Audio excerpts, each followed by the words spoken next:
ఈ రోజుల్లో చాలా మందికి వెన్నునొప్పి అనేది లైఫ్ స్టైల్లో భాగంగా మారింది. దీర్ఘకాలిక వెన్నునొప్పితో బాధపడుతున్న వారు చాలా మందే ఉన్నారు.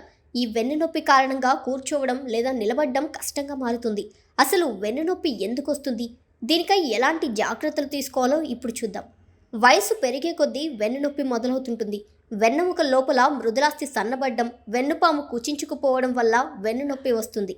అలాగే డిస్క్ సమస్యలు కూడా వెన్నునొప్పికి కారణమవుతాయి. భరించలేని కండరాల నొప్పి, సయాటికా, గాయాలు, పడిపోవడం, పగుళ్ల కారణంగా చాలా మందికి విపరీతమైన వెన్నునొప్పి వస్తుంటుంది.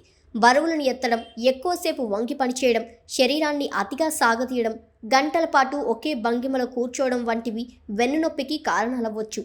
వెన్నునొప్పి వచ్చిందంటే దానితో పాటు మరికొన్ని సమస్యలు కూడా మొదలవుతాయి.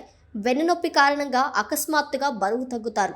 అలాగే తరచూ జ్వరం వస్తుంటుంది. వెన్నులో వాపు, నొప్పి మొదలవుతాయి. కాళ్ళల్లో నొప్పి, మూత్ర విసర్జనలో ఇబ్బందులు ఎదురవుతాయి. వెన్ను నొప్పిని తగ్గించుకునేందుకు మందులు, ట్రీట్మెంట్స్ లాంటివి అందుబాటులో ఉన్నాయి. అలాగే ఎన్నో రకాల ఫిజియోథెరపీ ట్రీట్మెంట్లు ఉన్నాయి. వెన్నునొప్పి రాకుండా ఉండాలంటే రోజు స్ట్రెచ్చింగ్, ఏరోబిక్స్ లాంటి వ్యాయామాలు చేయాలి. శరీరాన్ని సరైన భంగిమలో ఉంచాలి. ముఖ్యంగా బరువును అదుపులో ఉంచుకోవాలి. పోషకాహారాన్ని తీసుకోవడం అవసరం. ధూమపానం, మద్యపానం లాంటి వాటికి దూరంగా ఉండాలి. వెన్నుముకపై భారం పడే పనులు చేయకూడదు.